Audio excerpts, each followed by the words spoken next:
राधे राधे। मैं अभिषेक भटनागर अपने channel God is mind पर एक बार फिर आपका स्वागत करता हूं। आपको पता है, आज मैं बहुत उत्साहित हूं क्योंकि आज का अध्याय आपको एक ऐसा गूढ़ रहस्य बताने जा रहा है जो कि साइंटिफिक रीजन के हिसाब से भी आप लोगों को काफी बार पता लगता है, परंतु ये सब चीजें हमारे शास्त्रों में कितनी पहले लिखी जा चुकी हैं, इसका आभास आपको आज तक नहीं था। चलिए ज्यादा वक्त नहीं लगाता और मैं बताता हूँ आखिर वो गूढ़ रहस्य कौन सा है।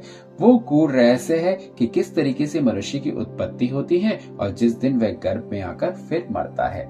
यानी कि हम आपको आज हमारे शास्त्रों में जिस तरह लिखा है कि जिस तरीके से जब कभी भी एक पुरुष या एक आत्मा पुरुष जब किसी भी माता के गर्भ में आता है तो पहले महीने क्या होता है उसके साथ, दूसरे महीने क्या होता है, तीसरे चौथे और पांचवें महीने में क्या होता है और किस तरीके से 9वें महीने में वो अपनी माता के गर्भ से बाहर आता है। तो आखिर ये सब कैसे होता है और क्या क्या भगवान ने निश्चित किया है कि किस महीने में मनुष्य की हड्डियां आएंगी, किस मनुष्य में उसको सांस आ जाएगी, ये सब ज्ञान जानना बहुत जरूरी है। मैं मानता हूँ आज के वक्त में साइंस ने वो सब हम लोगों को बता दिया है, परंतु यही बात मैं आपको बताना चाहता हूँ कि हमारे शास्त्र ये सारी बातें पहले ही अपने में सम्माहित करे हुए हैं। तो उसके जानने के लिए आज हम भागवत महात्म्य के अनुसार समझते हैं कि किस तरह भगवान ने हर चीज का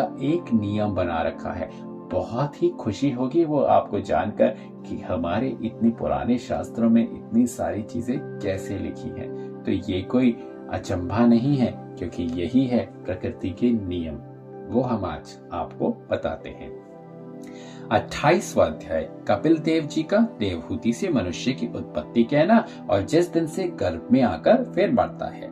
मैत्री जी बोले, हे विदुर, इतनी कथा सुनकर देवहूति जी ने पूछा कि हे महाराज, जो मनुष्य परमेश्वर से विमुख है उनका मरने के उपरांत क्या हाल होगा। कपिल देव मुनि जी बोले, हे माता, संसारी लोग कुल, परिवार, घर व द्रव्य की जाल में फंसकर अपनी आयु व्यर्थ नष्ट करते हैं। मनुष्य युवावस्था में कमाकर जिन लोगों को खिलाता है, बुढ़ापे में वही लोग शत्रु होकर उसको दुख देते हैं। मैं मनुष्य की उत्पत्ति और जन्म से मरण तक का हाल तुमसे कहता हूँ, सुनो। जिस रोज स्त्री को परमेश्वर की कृपा से गर्भ रहना होता है, उस दिन भोग करने के समय पुरुष का वीर्य स्त्री के रज से मिलकर खौलता है।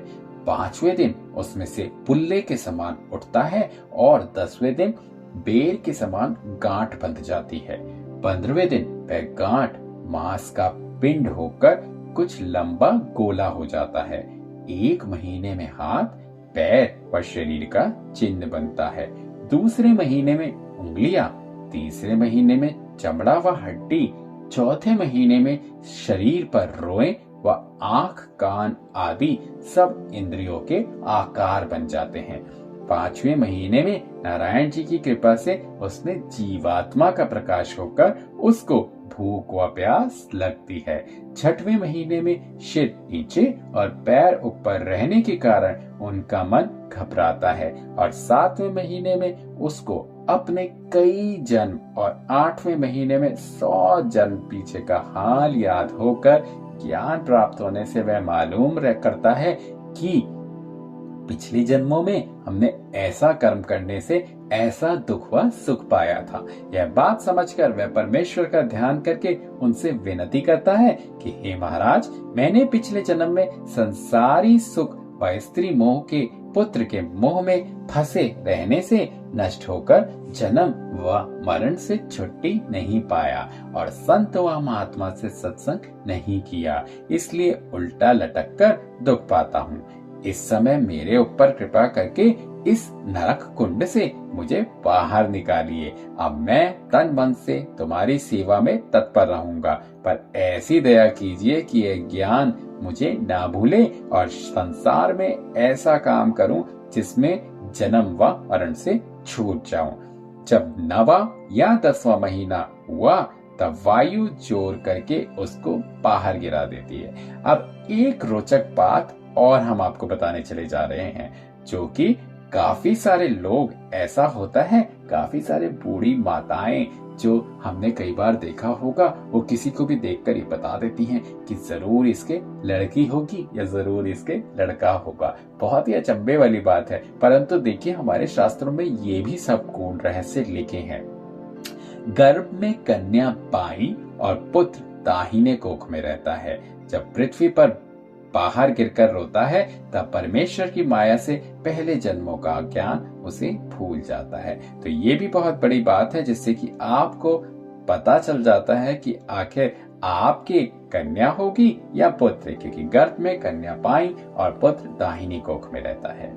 देखिए कितना कैसे कैसे मतलब संकेत हमारे शास्त्रों में लिखे हुए हैं, परंतु हमें पता ही नहीं होता है।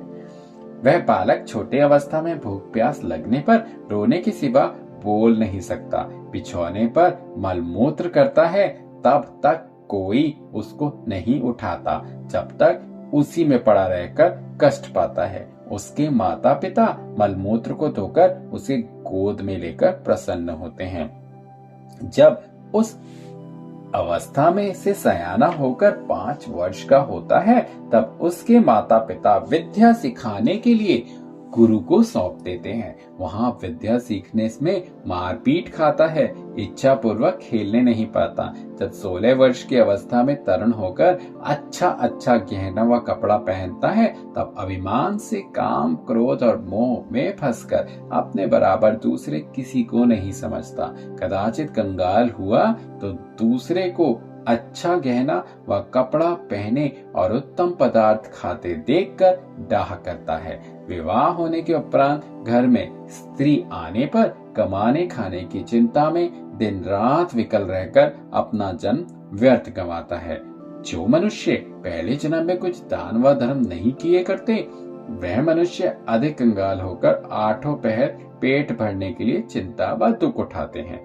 जब लड़के बाले उत्पन्न होते हैं तब उनकी प्रीति में फंसकर अनेक तरह से झूठ सत्य बोलकर कमाई करके उनका पालन करते हैं।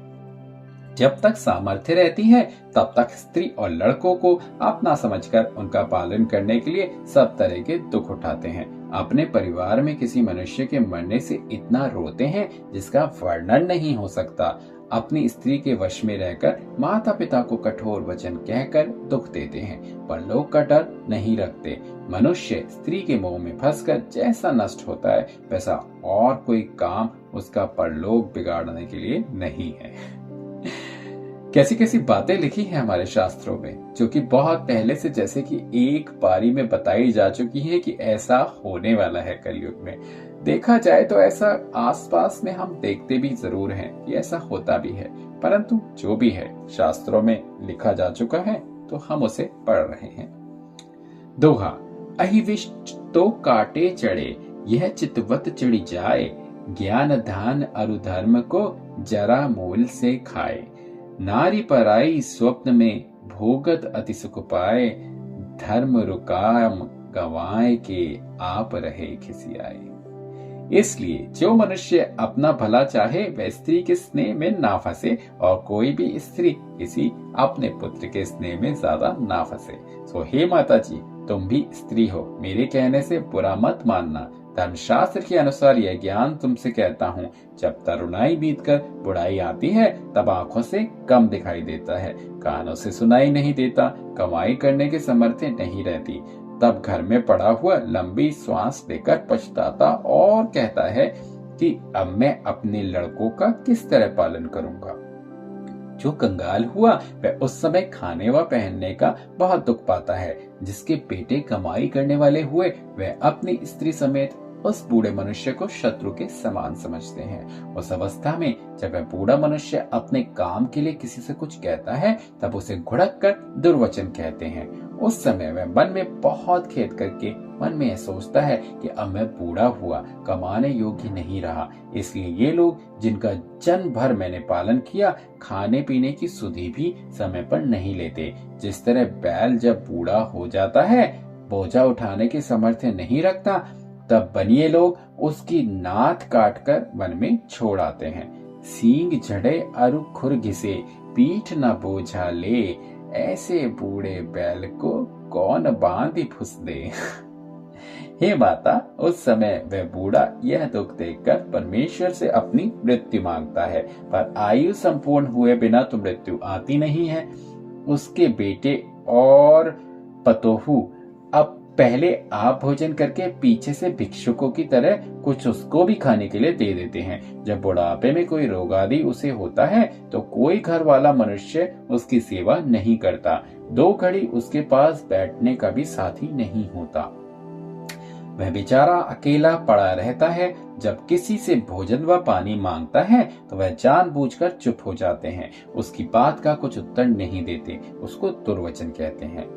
यकीन मानिएगा, इसमें जो कुछ भी लिखा है आजकल जहां तक मैं देखता हूँ बहुत सारे परिवारों में ये बिल्कुल सत्य बात है। क्योंकि हम चाहते तो जरूर हैं, कई बार ऐसा होता है कि हम ये जरूर चाहते हैं कि हम अपने माता पिता की सेवा करें, परंतु आज के समय में किसी के पास वक्त ही नहीं है कि 2 समय के लिए 2 मिनट के लिए अपने माता पिता के पास भी जाकर बैठ जाए। ये बहुत जरूरी है कि आपको उन्हें समय देना बहुत आवश्यक है, क्योंकि यकीन मानिएगा जैसा आप उनके साथ करेंगे वैसा ही आपको आपके पुत्र और पुत्री आपके साथ करेंगे। ये एक साइकिल है, ये एक चक्र है, जैसा करते हैं वैसा ही आपको मिलता है। इस बात का जरूर ध्यान रखिएगा और जो भी कर्म करें उसका ये ध्यान करके जरूर करिएगा कि जो बोएंगे वही भुगतेंगे। इसीलिए ध्यान रखिएगा, कोई भी कार्य करते समय हमेशा अच्छे कार्य ही करिए। अपने माता पिता की जितनी सेवा हो सके उतनी सेवा करें, क्योंकि माता पिता की सेवा करना ही सबसे बड़ा पुण्य माना गया है। आगे बढ़ते हैं।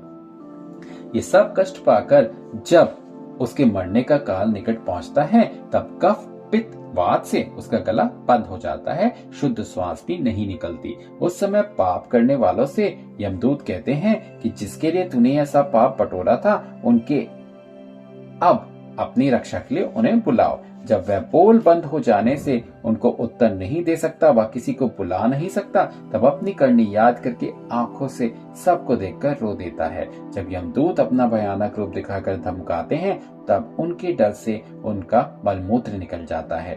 उनके सिवा दूसरे को वे दूध दिखलाई नहीं देते। उस समय परिवार वाले जग को दिखाने के लिए झूठी प्रीति प्रकट करके रो देते हैं, इसलिए उसका मन और अधिक घबराता है। उस रोने पीटने के शब्द से में यमदूत उसे और बहुत दुख देते हैं। उस समय परमेश्वर का नाम व कथा कीर्तन उसको सुनाना और गंगा जल तुलसी शालग्राम जी का चरणामृत उसके मुख में डालना और साधु वैष्णव के चरणों की धूली उसके शरीर पर लगाना उचित है। सो किसी से नहीं बन पड़ता, केवल दिखावे के लिए रोना जानते हैं। देखिए कैसी कैसी बातें हमारे शास्त्रों में लिखी हैं। अब ये बिल्कुल सच है, हमें नहीं पता कि हमारी मृत्यु कब होनी है, परंतु वो लोग बहुत ही भाग्यशाली होते हैं जिनको अपने मरते समय या तो तुलसी दल या शालग्राम जी का चरणामृत उनके मुख में पड़ जाए। तो यदि मैं आपको एक बात ये जरूर बताना चाहूंगा, अगर आपको कभी ऐसा लगे कि ऐसा होने वाला है तो गलती से भी कई बार आभास तो हो ही जाता है। मैं नहीं मानूंगा कि आभास नहीं होता, आभास कई बार हो जाता है, तो ये जरूर करें। और जिस तरीके से हमने आज आपको बताया कि किस तरीके से मनुष्य को जीवन मिलता है, मनुष्य को जन्म मिलता है, क्या क्या चीजें होती हैं, शायद इस अध्याय को सुनेंगे तो आपको थोड़ा सा आभास हो जाएगा कि क्या ये सब बातें सच नहीं है। ये बातें सब बिल्कुल सच हैं और आज के जीवन में हम कई बार ऐसा देखते हैं, कई घरों में ऐसा देखते हैं। और कोई बड़ी बात नहीं है कि काफी लोग अगर इस अध्याय को सुनेंगे तो अपने आप भी सोचेंगे शायद अपने ही घर में वो ऐसा देखते हैं। तो ऐसा ना करिएगा और जितना हो सके उतना अच्छा व्यवहार रखें और अपने माता पिता की सेवा करें, क्योंकि अगर धरती पर माता पिता भगवान का कोई रूप है तो माता पिता ही है। चलिए करते हैं हम आज के अध्याय को समाप्त और कल हम आपको बताएंगे कि यमदूत किस तरह अधर्मी जीवों को यमराज के पास ले जाते हैं और कौन सा पाप करने से कौन सा दंड मिलता है नरक में। बहुत आवश्यक है, जरूर हर कोई ये जानना चाहता है कि नरक होता भी है और अगर ऐसा होता है तो आखिर दंड क्या मिलता है। ये हम आपको कल बताने जा रहे हैं, तो जरूर सुनिएगा कल के अध्याय को। करते हैं आज के दिन की शुरुआत। राधे राधे। राधे के नाम के साथ। मिलते हैं कल दोबारा। जय श्री कृष्णा।